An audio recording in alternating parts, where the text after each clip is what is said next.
Chers amis, bonjour. Nous sommes le lundi 23 juin 2025. Il est 8 heures. Quelques news de l'Arménie, de l'Artsakh et de la diaspora arménienne. La caricature, donc voilà, donc la dernière caricature, donc toujours Pachinian face aux catholicos Karikin II. Pachinian accuse le catholicos d'avoir une famille, tout simplement. Voilà, donc il bénit, donc là, il bénit, oui, c'est le baptême d'un enfant. Et Pachinian lui demande est-ce que c'est le tien. Enfin bon, c'est assez caricatural. Donc de cette guerre entre Pachinian et Etchmiadzin, en fait, les catholicos Karikin II. Pachinian qui demande, qui affirme, donc justifier, c'est le énième épisode, hein, justifier le droit du catholicos de la Sainte Église apostolique arménienne à avoir un enfant. Voilà, donc l'enfant présumé, déclaré par Nicole Pachinian. Bon, les rumeurs en Arménie, effectivement, affirment beaucoup de choses, mais bon, ça, c'est sa vie privée peut-être, et Pachinian, et attaque quand même sur des points privés. Là, il attaque sur les bougies vendues a priori par la famille du catholicos Karekin II. Un business, le business des bougies. Bon, ce sont des accusations, hein, mais une nouvelle fois qui affaiblissent l'Église arménienne et qui rendent ridicule un petit peu la position du Premier ministre arménien. Donc voilà, qui demande aux catholiques. C'est toute une série, hein, de caricatures que j'ai fait donc par rapport à ces faits-là, qui sont les faits les plus importants à un moment clé, donc où l'Arménie a besoin de se recentrer sur d'autres choses. Et voilà donc la guerre, hein, entre Pachinian et le catholicos Karekin II d'Echmiadzin. Dans cette guerre-là, Pachinian ne va pas sortir grandi, hein, donc attaquer l'Église arménienne sur des points aussi, comment dirais-je, aussi personnels. Voilà, ça s'avère qu'il est dans ses derniers retranchements. Et c'est pas très bon signe du pouvoir Pachinian, à moins qu'il prépare sa réélection l'an prochain avec les élections législatives en Arménie. Donc peut-être pour lui c'est un moment aujourd'hui, en attaquant l'Église et son opposition, c'est peut-être se donner les moyens, parce qu'il sait qu'il est en perte de vitesse. Il n'est pas en Arménie. De moins en moins de gens l'aiment, hein. Donc ce Premier ministre arménien, Nicole Pachinian, qui était pourtant adulé au départ en mai 2018, lors de la révolution de velours, lorsqu'il a chassé les corrompus, les présidents corrompus, donc Sarkissian et Kocharian. Voilà, maintenant, bon, c'est l'enlisement. C'est pas très bon pour l'Arménie, comment dirais-je, cette guerre interne, donc qui affaiblit à un moment donné où l'Azerbaïdjan pointe le nez sur le Zangezur, sur le sud de l'Arménie, où la Turquie soutient l'Azerbaïdjan. L'Arménie se sent un petit peu seule. Toujours à Etchmiadzin. Donc à Etchmiadzin, hier, c'était la fête alors, pardon.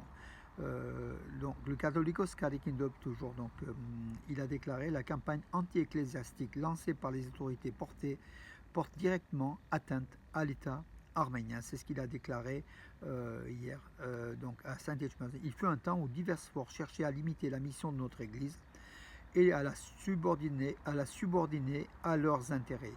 Aujourd'hui, nous vivons des jours alarmants, a continué donc sa sainteté Karikin II dans son message adressé à l'occasion de la fête de Sainte-Etchmiadzin, en affirmant également il n'y a pas d'arménité sans Sainte-Etchmiadzin, il n'y a pas de Sainte-Etchmiadzin sans arménité.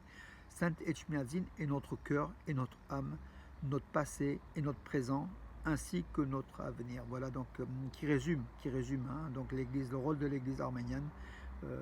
Voilà, donc c'est le catholicos Karikin II d'Etchmiadzin qui l'a déclaré hier pour contrer un petit peu, de façon élégante, hein, voilà, les attaques de Pachinian.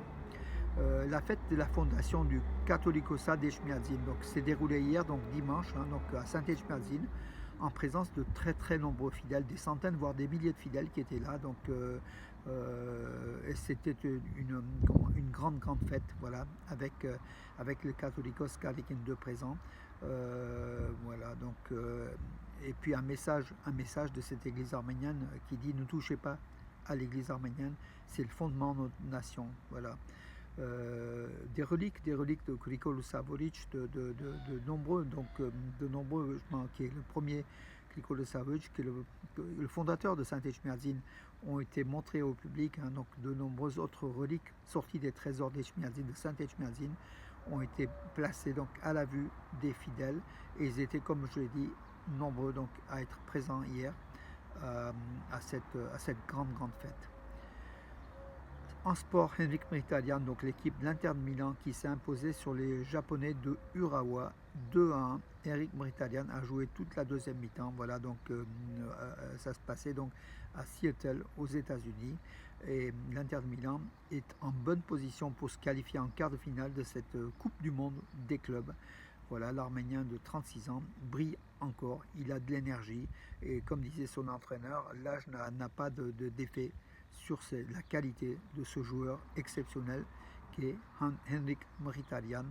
Voilà, le meilleur, enfin le plus connu, le joueur de football le plus connu arménien, le plus connu de la planète et au grand talent. Et puis vous savez, le jeune prodige en gymnastique, le jeune prodige au cheval d'arçon.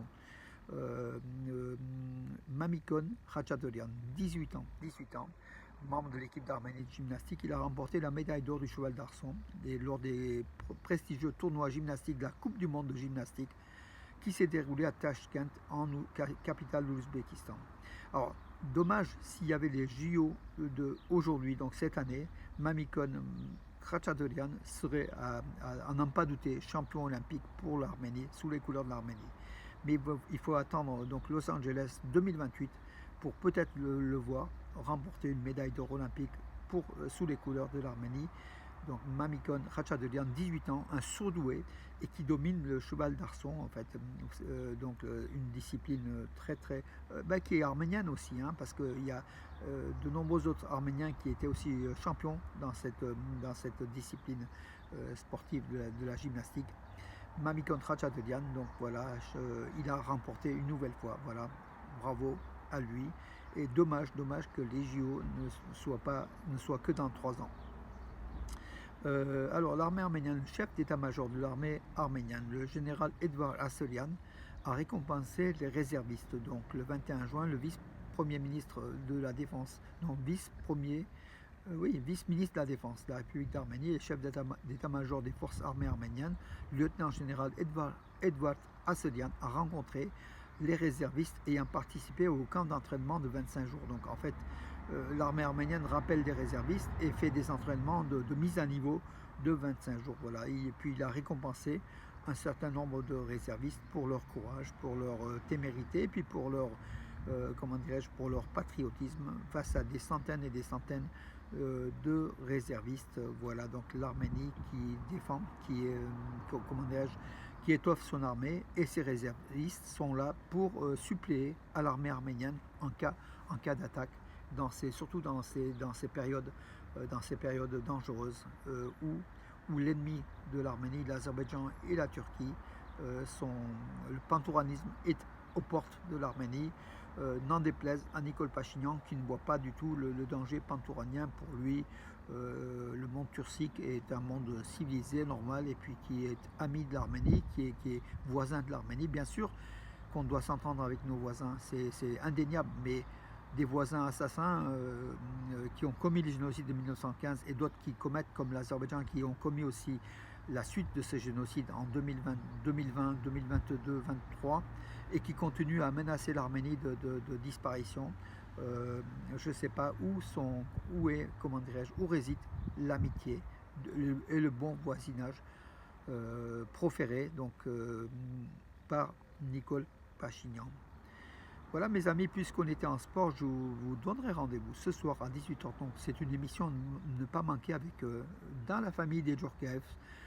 Demandez Misha Djorkaeff, qui est le nouvel entraîneur de l'équipe d'Arménie des U19, des moins de 19 ans de football, messieurs. Il sera en direct interrogé par Rajak Nechté et par mes questions aussi. Voilà, donc ce soir à 18h30, Radio Arménie.